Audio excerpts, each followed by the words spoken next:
Welcome! Today we are going to take an HP8753E. This current model is a 3 GHz model. We're going to do some general repairs, some cleanup on the front screen, and in terms of the repairs we are going to update the software, and then we're going to fix the display and the backlight, and then we will transform it into a 6 GHz model by changing out the source module, which is going to be back here. So without further ado, let's see where we're at. Turn on the model. We're going to need to plug it in first. Alright, so turn on the model.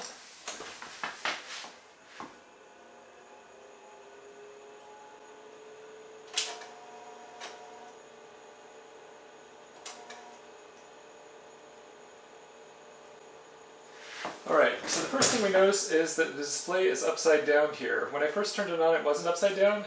I will show you in a little bit how you fix the upside down display. But the second thing we're noticing is just that the whole screen is very dark. You can't get a lot of contrast on it. And last but not least, it has software 07.70, so it is not the latest software. So we've got a few things to fix here. We're going to start by fixing the display and the contrast, and then we will go on to other things. So, in order to fix the display, we're going to first turn the machine off. We're going to go ahead and remove this right here for the R channel reference. And then what you do is you gently remove this panel, just take that off right there. And we're going to remove 3 screws. It's going to be this one, and this one, and then we'll flip over the machine and do something similar on the other side. Alright, so we're going to go ahead and remove some screws here. Screw number 1.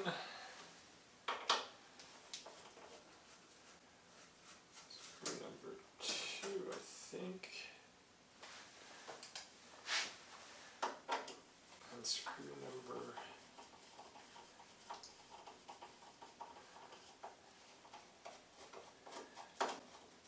3. Now,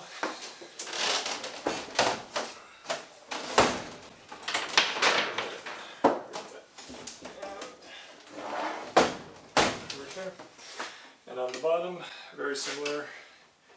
We're going to go for the screws in the corner, and the one in the very center, I believe, are the correct ones. There's 2 different types of screws on here, 2 different sizes. You have to be careful to get the right screws in the right spot. Wrong screw, and it either doesn't fit and or it messes things up. So let's try to avoid that. So, having taken out the 6 screws then, we're going to just gently test and see if we got things right here. Oops. Yeah. Alright, so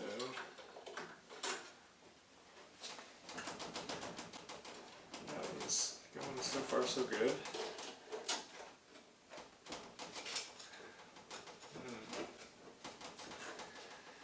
Maybe not in this corner.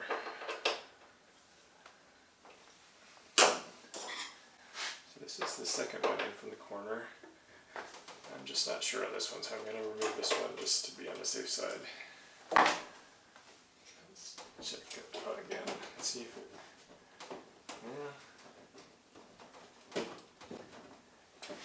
No, not doing much here.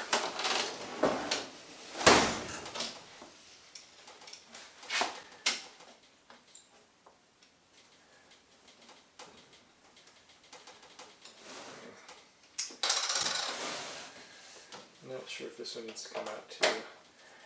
We're going to take it out just in case. So I've taken out 2 extra screws. Hopefully that's it.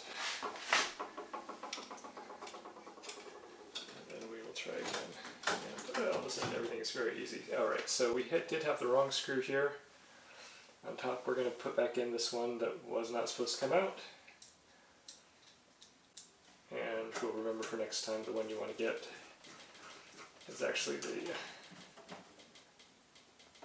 one soft center here. Alright, so with that down, and same thing over here, we did one extra screw.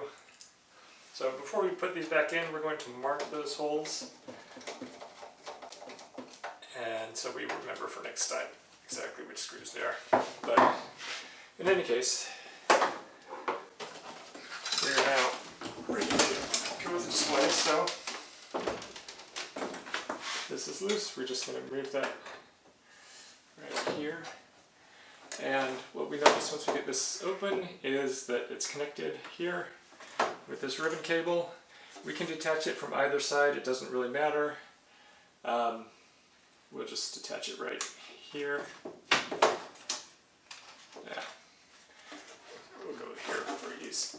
And voila. And then this display, what we have here is we have the connection for the LCD, which is right here. This is what's gone bad. That's why it's inverting the display. We also have the driver over here to the backlighting. We will open this up and show you what's gone wrong in the backlight. This part is actually fine for now because we do have some marginal backlight. The other thing we're going to do while we're at it here is we're just going to remove this whole section over here to expose the keys, and we will recondition the keys because the keys on this instrument generally go bad. So we're just going to avoid that issue entirely by reconditioning them right now. Once we do that, this part of the unit should be ready to go, and then we can play around with the source and the software. Alright, welcome back. In this case, in this situation, we're going to remove the display here. The display is connected by a simple cable here, which we can simply detach and disconnect there. The other cable is right here, which we're going to go ahead and disconnect.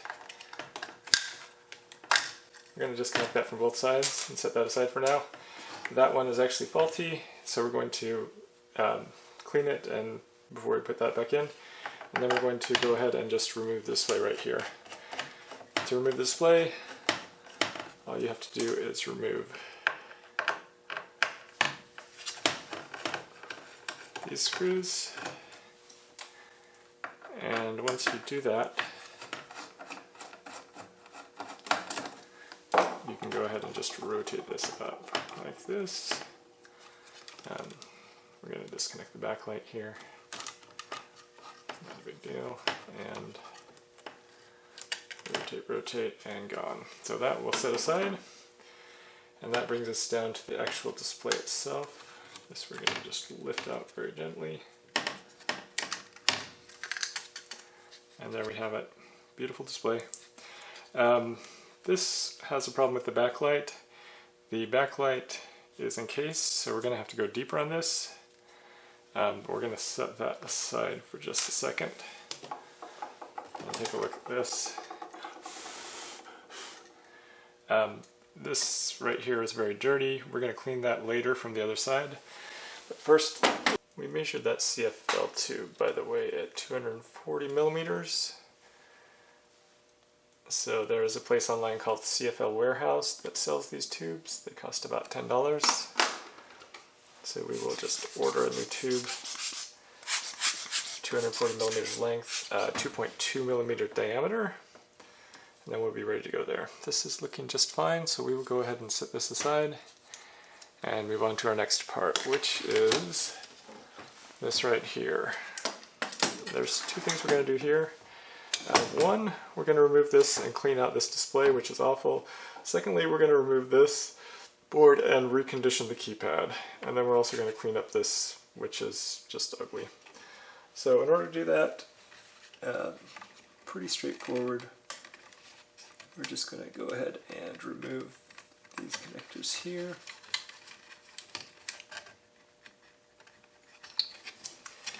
Which will allow us, oh sorry, one more connector. Oh boy, that's not really straight, but whatever.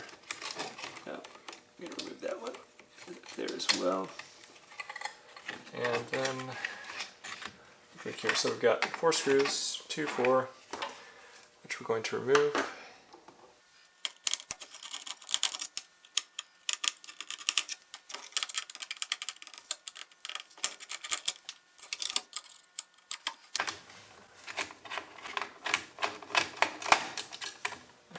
once this guy's off, we'll go ahead and remove this zip here as well. So now we have the back of the keypad area. This has a gazillion screws, 1, 2, 3, 4, 5, 6, 7. And note that these 7 screws are marked generally with round holes. The places where they're square, those are the ones that we need to leave out next time.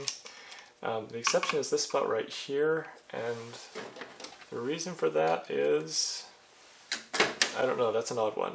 These two are marked incorrectly, but otherwise everything is very clearly marked.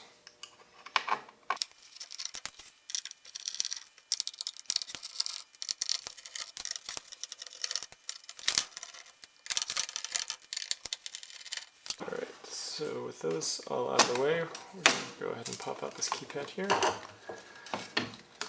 Now, this keypad is in reasonable shape, honestly, for a keypad like this. Often you will find discoloration and you will find different characters have been worn off. We do not see that here, which is a good sign. I wonder if this keypad's been replaced at some point, I'm not sure. You do see some discoloration here. We can clean that off with alcohol, but not a big deal. The main thing is we're going to remove this gently, and once we do that, we will see the pad, which looks fine, and the keys here, which also actually are looking pretty good. I will demonstrate how you recondition the keys, just for the sake of having something to show you all. But these ones actually don't look nearly as bad as I supposed that they might. So if we were going to go ahead and recondition it, this is new lube number 2.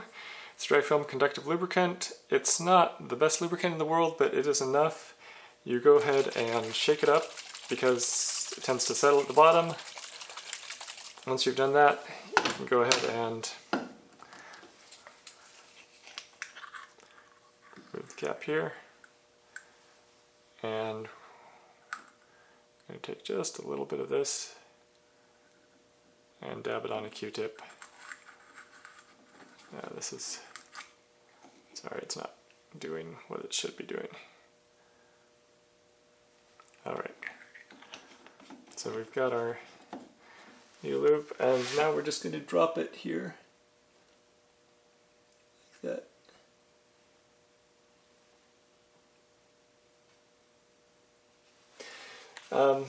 That will dry after 5 to 10 minutes. It takes about 24 hours for it to fully cure, and once it's fully dried, fully cured, you can put on another layer, a second layer, or even a third layer if needed. But that will go ahead and revitalize your keypad so that it conducts again, and so you don't have to buy a new keypad. New keypads like this run about $100 out of China, but this guy runs, I don't know, 15-20 bucks, and you can use it to fix 100 keypads or more. So easy way to save a little money, fix a few keypads. Alright, this display normally comes out pretty easily. I'm not sure what's going on with this, but it doesn't seem to want to come out. It seems to be broken. I think it's broken prior to me even touching it. That's my impression. This side is, the bottom side is just gluey. It's like stuck with glue. And that's some of the adhesive here. So this window has been in here for maybe too long. Anyway, there it's out. I don't know if you can see, but it has all sorts of nasty stuff on here. That is often the case when these get cleaned with alcohol. For whatever reason, alcohol and this surface does not go together. So what I'm going to do is I'm going to take an old rag, in this case a cotton t-shirt. I prefer cotton. And I'm just going to rub it gently, and I'm also going to breathe on it to give it a little bit of moisture to rub things out. And let's see how that works.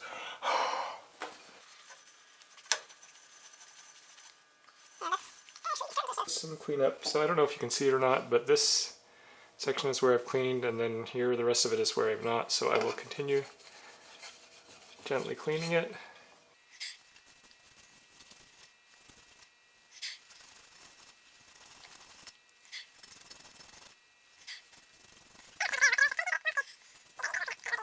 we're finished, and it's getting there. We're about a third done. So we'll continue on this.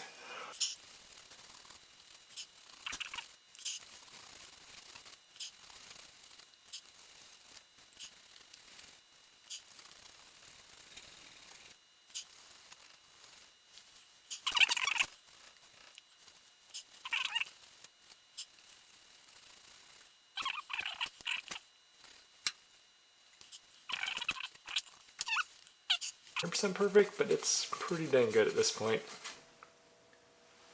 Yeah, it's going to look clear. It's going to look clean. So we're going to call that done. These tabs are broken, so we're going to get rid of those because we don't want them to damage the glass or anything else. It's unfortunate that they're broken, but they're gone. So the ESD protection, unfortunately, is just going to be provided by the one side now. That is going to be this side down here. So we'll put these back in.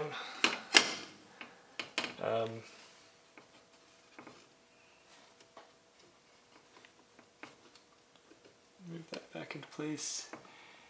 And if we care about ESD protection, which we kind of do, we could shove a little copper tape in there. That might help with these two corners, at least give it something there. It's not going to be perfect.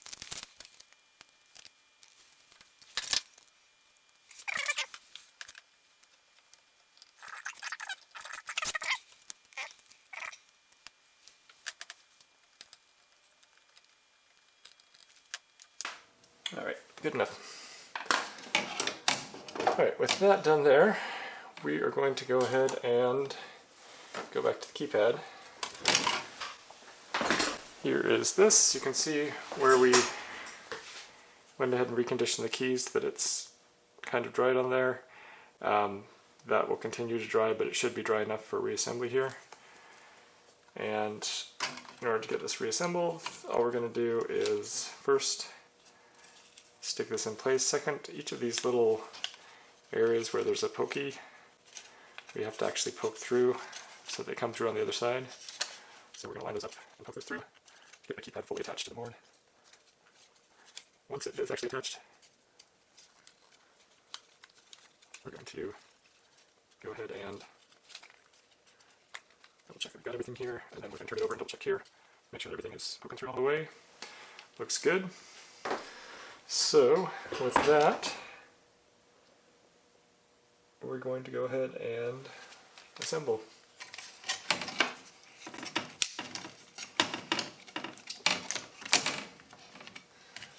This one goes in here, snaps in place. As previously, lots of screws to put down.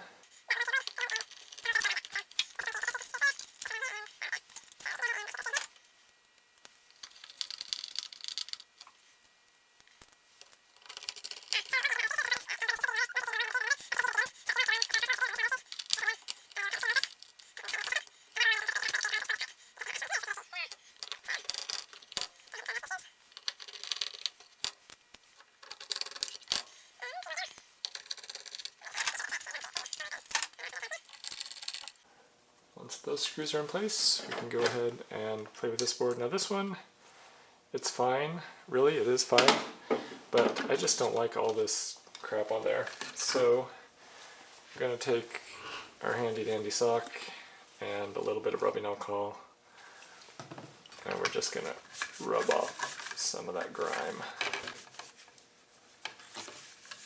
just to clean it up a little bit, because this is crap that otherwise is in your machine, and I don't know, I just don't like too much crap in the machine.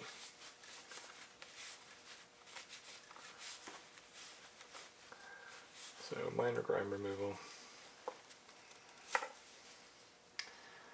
And you get some grime.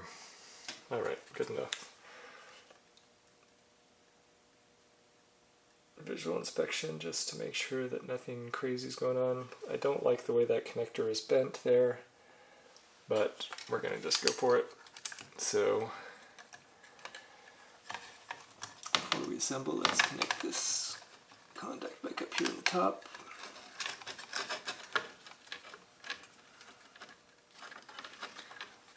Zip.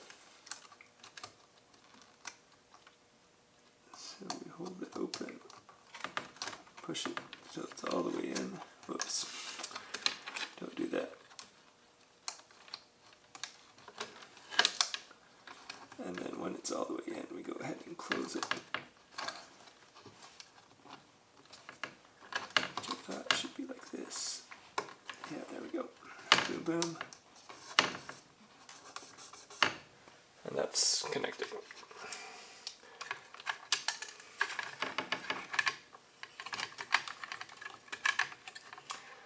Alright, I think this was all in place before the display went on, so I think we can continue here.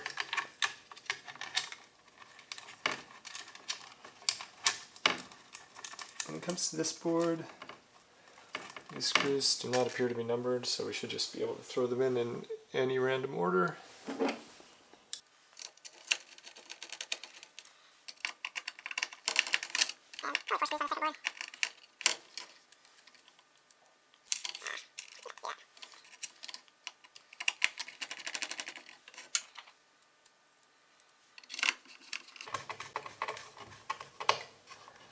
Alright, with that assembled, we're going to go ahead and reconnect all the connectors. There's this one right here, which is for the rotation switch. There are these two, which are for the external probe power, which I'm sure somebody uses. I have never used those in my work. Just plug right in, and then this is all ready to go minus the display. So for the display, we have the holder and the module assembly. We're going to go ahead and do a quick final dust blow just to try to keep things happy there. Then we're going to orient this in the right direction. And go ahead and pop this down. Okay, so we're way off there. There's the actual alignment. So now we've got it aligned and in. Those two, but there's more. There's 2 points over here, which actually don't want to go in. So we're going to go ahead and loosen up these screws here. So it looks like it's kind of line to line on that edge. So with these loosened up, slides right in. Perfect. And now go ahead and put that down in those holes. Pop that over there. Line up everything here, and everything's looking good. So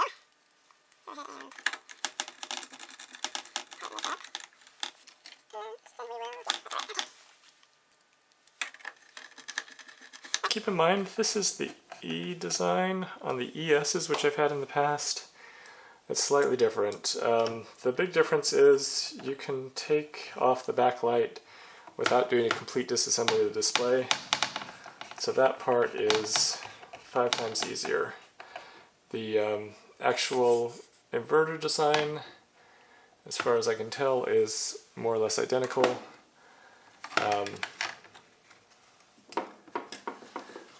The way this plugs in over here on the new one, also identical. So the last but not least is this connector right here. This is the connector that, for whatever reason, goes bad. When it goes bad, you get things like the display inverting. It's a single pin here. I don't know which pin it is, but for whatever reason, it likes to go bad. So what we can do here, it's going to be hard to effectively clean in there. We could put some alcohol or something else to clean in there, but we're just going to go ahead and blow it, and then we're going to go ahead and mate and demate this connector about 5 times. Yeah, about 3 times. So, mate. 1, low, low, mate, mate 2, low, low, mate 3, this other side, mate number 1,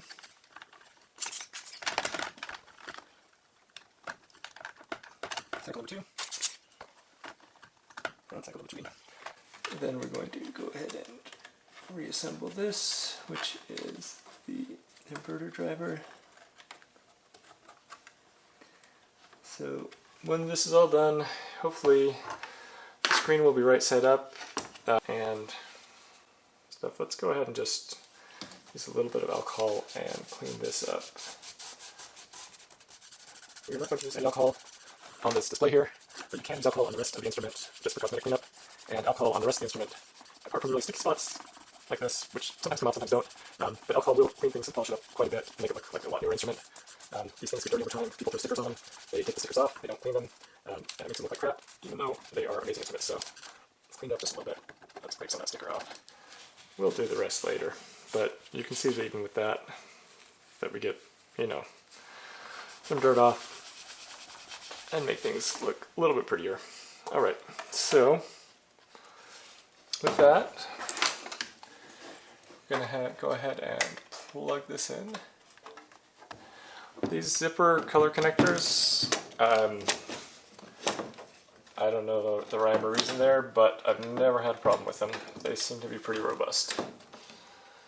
When you're putting the front on, the biggest thing to look out for is alignment with the disk drive and the power buttons there. Those are what tend to get stuck. Alright.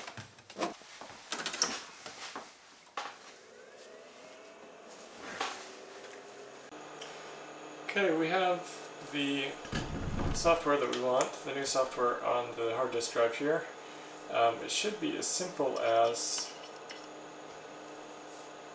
going ahead and power recycling here, and that should update the software, so let's see if that does it. So we're on 7.70 right now, and I'm going to turn that back on.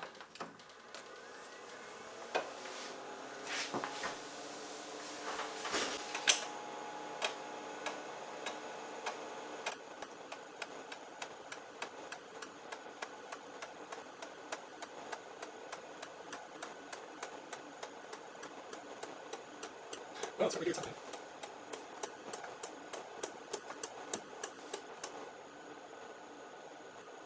It has stopped doing something. Still flash a few lights. Self-test passed. And look at that! We now have the new version of the software. Instrument state memory cleared, which we don't care about. Looks like the cal is still looking good. It still has the same options installed, 1D5002 and 010, which is awesome. So that's how the software update is done. Next thing to do is to figure out if we have the source module for 6 GHz that's working and to install that on this machine. So stay tuned.